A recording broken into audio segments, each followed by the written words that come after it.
హైదరాబాద్లోని కొండాపూర్ హెచ్ఐసిసి సెంటర్లో ఈ నెల 23, 24 తేదీలలో జాతీయ తృణధాన్యాల సదస్సు జరుగుతుందని Indian institute of millet research ప్రతినిధి తెలిపారు. ఈ సదస్సులో కేంద్ర రాష్ట్ర ప్రభుత్వాల నుండి సైంటిస్టులు, న్యూట్రిషనిస్టులు, డైటీషియన్లు, తృణధాన్యాలు పండించే రైతులు, పరిశ్రమలు నిర్వహించే వ్యాపారులు, ప్రముఖ వంటల తయారీదారులు, పరిశ్రమలు స్థాపించేవారు పాల్గొంటారని తెలిపారు. ఈ కార్యక్రమానికి ముఖ్య అతిథిగా తెలంగాణ వ్యవసాయ శాఖ మంత్రి నిరంజన్ రెడ్డి హాజరవుతారని తెలిపారు. డాక్టర్ అశోక్ దళవాయి, సిఇఓ ఎన్ఆర్ఏఏ పాల్గొని సదస్సు అనంతరం ప్రతిభ కనబర్చిన వారికి అవార్డులు పంపిణీ చేయనున్నట్లు తెలిపారు. ఈ సదస్సులో పాల్గొనేవారు మరిన్ని వివరాల కోసం డాక్టర్ బి దయాకర్, న్యూట్రీహబ్ సిఇఓను 8979517923 సెంటర్లో సంప్రదించాలని సూచించారు.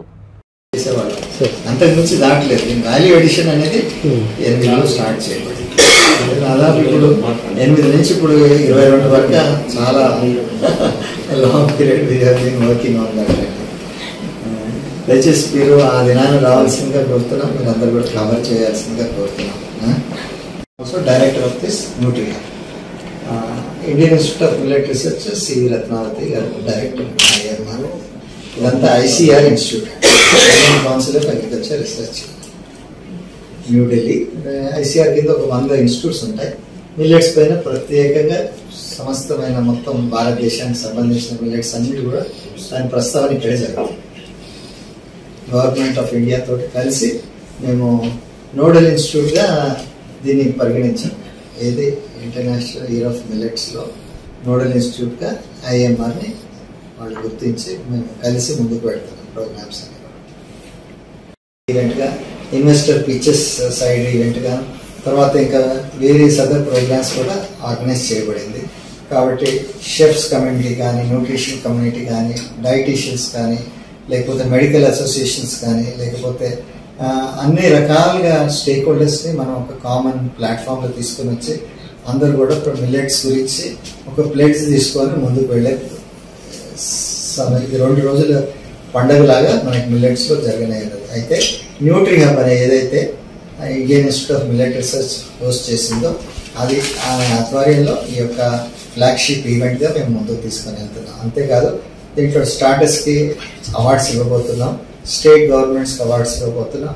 ఎవరైతే రీసెర్చ్ అండ్ డెవలప్మెంట్లో ఉన్నారో, లేకపోతే కొద్దిమంది ఫార్మర్ ప్రొడ్యూసర్ ఆర్గనైజేషన్స్, కొద్దిమంది ఎన్జిఓస్ని, ఇట్లా వాళ్ళందరినీ కూడా ఎస్హెచ్జి గ్రూప్స్ని ఐడెంటిఫై చేసి వాళ్ళకి ప్రోత్సహించిన కొరకే ఈ అవార్డ్స్, పోషక్ అనాజ్ అవార్డ్స్ కూడా ఇవ్వబడుతున్నాయి.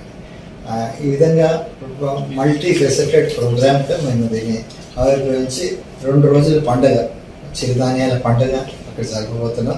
కాబట్టి ప్రెస్ కానీ, ఇతర ప్రజలు కానీ దాదాపు 500 మంది 500 పార్టిసిపెంట్స్ వేరే స్టేట్స్లో నుంచి, ఆల్ ఇండియా నుంచి ఇక్కడ కన్వర్స్ అవ్వబోతున్నారు. కాబట్టి దిస్ ఇస్ అంతేకాదు international organizations like ICRISAT, world food programme, NITI Aayog, మన ప్రాముఖ్యమైన ప్లానింగ్ కమిషన్, వీళ్ళందరూ కూడా పార్టిసిపేట్ చేస్తున్నారు. కాబట్టి దీనికి అధికమైన పబ్లిసిటీ ఇచ్చి మరి అనేకులు దీని గురించి చర్చించేలాగా, పార్టిసిపేట్ చేయలాగా మీరు అందరూ కూడా పత్రికా విలేకరుల మీడియా గారు, ఎలక్ట్రానిక్ మీడియా మీ అందరికి కూడా సవినయంగా మనవి చేస్తున్నాం. Thank you. ఎంతో సభరైతున్న దినాల్లో 12 సంవత్సరాల క్రితం మేము ఒక నిర్ణయం తీసుకోబడింది. దాన్ని మిల్లెట్ ప్రమోషన్ చేయాలి, దీన్ని డిమాండ్ క్రియేట్ చేసేందుకు వాల్యూ చైన్ బిల్డప్ చేయాలి. ఈ వాల్యూ చైన్ బిల్డింగ్ అనేదానికి అనేక విషయాలు ఫార్మర్ లెవెల్ నుంచి అటు ఫైనల్లీ కన్జ్యూమర్కి ఎవరెవరు స్టేక్ హోల్డర్స్ ఉన్నారో భాగీదార్ వాళ్ళందరినీ కూడా ఒక ప్లాట్ఫామ్ మీద తీసుకొని వచ్చి డిమాండ్ క్రియేట్ చేయాలి. ఎందుకంటే ఇది రైతులు పండించి రైతులు తినే పరిస్థితి, లేకపోతే రైతులు కూడా తినకోకుండా లేబరర్స్కి ఇచ్చే పరిస్థితి వరకు వచ్చింది. అక్కడి నుంచి ఈ దినాల్లో మరి ఒక స్థాయికి మనుషులకి ఇది ఎంతో ఉపయోగకరము చిరుధాన్యాలు అనేవి. ఇవి న్యూట్రిషన్ పరంగా అన్నిటికంటే అత్యుత్తమైనవి. అంతేకాకుండా ఇది క్లైమేట్ రెసిలియంట్ కూడా. ఎందుకంటే over dryland farmers, irrigated farmers చిరుధాన్యాలు ఎంతో ప్రాముఖ్యత సంతరించుకొని ఉన్నాయి. కాబట్టి growing millets is supporting the dryland farmers. అంతేకాకుండా విపరీతమైన సీజన్స్, కొన్నిసార్లు వర్షాలు లేకోకుండా, ఈ మధ్యలో వర్షాలు బాగా పడుతున్నాయి, ఇరిగేషన్ బట్టి సీజన్ కొంచెం తప్పిపోయింది అంటే అన్నిటికంటే ముఖ్యంగా చిరుధాన్యాలు మళ్ళీ మనం తీసుకొని వస్తే అన్ని క్రాప్స్ ఫెయిల్ అయినా కానీ మళ్ళీ చిరుధాన్యాలు పైకి వస్తాయి. దీంట్లో ప్రొడక్టివిటీ బాగా ఎంకరేజ్ చేస్తాం. మనము తెలంగాణలో దీన్ని ఇంకా అధికంగా హైలైట్ చేయాల్సిన అవసరం ఉంది. ఎందుకంటే తెలంగాణ సస్టైనబిలిటీ గురించి మాట్లాడుతుంటే సస్టైనబుల్ డెవలప్మెంట్ గోల్స్ పరంగా దీని క్రాప్స్ సస్టైనబుల్ అంటే ఈ ప్రాముఖ్యంగా తెలంగాణ ఇది ఈజ్ ఏ డ్రైల్యాండ్ ఏరియా. ఇక్కడ మొదటి నుంచి ట్రెడిషనలీ ఈ మిల్లెట్స్ ప్రాముఖ్యత అన్నిటికంటే ప్రత్యేకతగా మీరు పచ్చజొన్న గురించి వినుండొచ్చు. ఆ పచ్చజొన్న అనేది మనము తెలంగాణలో గ్రైండ్ చేసి ముందుకు తీసుకెళ్లాల్సిన అవసరం ఉంది. సో ఇవన్నీ కూడా మనం దృష్టిలో పెట్టుకొని ఇప్పుడు ఈ దినాల్లో దీని వాల్యూ చైన్ బిల్డ్ అయింది. అయితే గవర్నమెంట్ దీన్ని సపోర్ట్ చేద్దాము.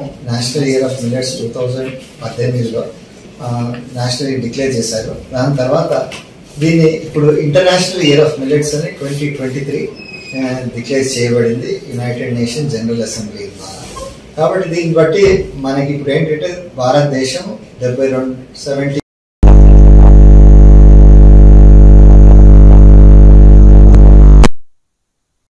departments like Ministry of External Affairs, Ministry of Food Processing, Ministry of Health and Nutrition, WCD, తర్వాత మినిస్ట్రీ ఆఫ్ కామర్స్, ఇట్లా మినిస్ట్రీ ఆఫ్ ఎక్స్టర్నల్ అఫైర్స్, ఇన్ని పదే agriculture, rural development, tribal welfare అన్ని మినిస్ట్రీలు కూడా ఇప్పుడు పిఎంఓ ఆధ్వర్యంలో ఇవన్నీ కూడా కంప్లీట్లీ కన్వర్జ్ అయ్యి మినిస్ట్రీ ఆఫ్ అగ్రికల్చర్ నేతృత్వంలో, అంటే మినిస్ట్రీ ఆఫ్ అగ్రికల్చర్ అంటే directorate of department of agriculture, farmers welfare ఒకవైపు ఉంటే ఇంకోవైపు ఇండియన్ కౌన్సిల్ ఆఫ్ అగ్రికల్చర్ ఇంకొక, ఈ రెండు కలిపి వాళ్ళు కో-చైర్ వేసుకొని ఈ యొక్క మూవ్మెంట్ ముందుకు తీసుకొని వెళ్తున్నారు. కాబట్టి ఇదే దిశలో మనం ఇంకా 3 నెలలు ఉన్నది ఇంటర్నేషనల్ ఇయర్ ఆఫ్ మిల్లెట్స్. ఆ 3 నెలలకు ముందు run up for international year of millets 2023కి దానికి రన్అప్గా ముందుకు వెళ్తూ ఈ యొక్క national nutri cereal convention Novotel హోటల్లో 23-24 తారీఖున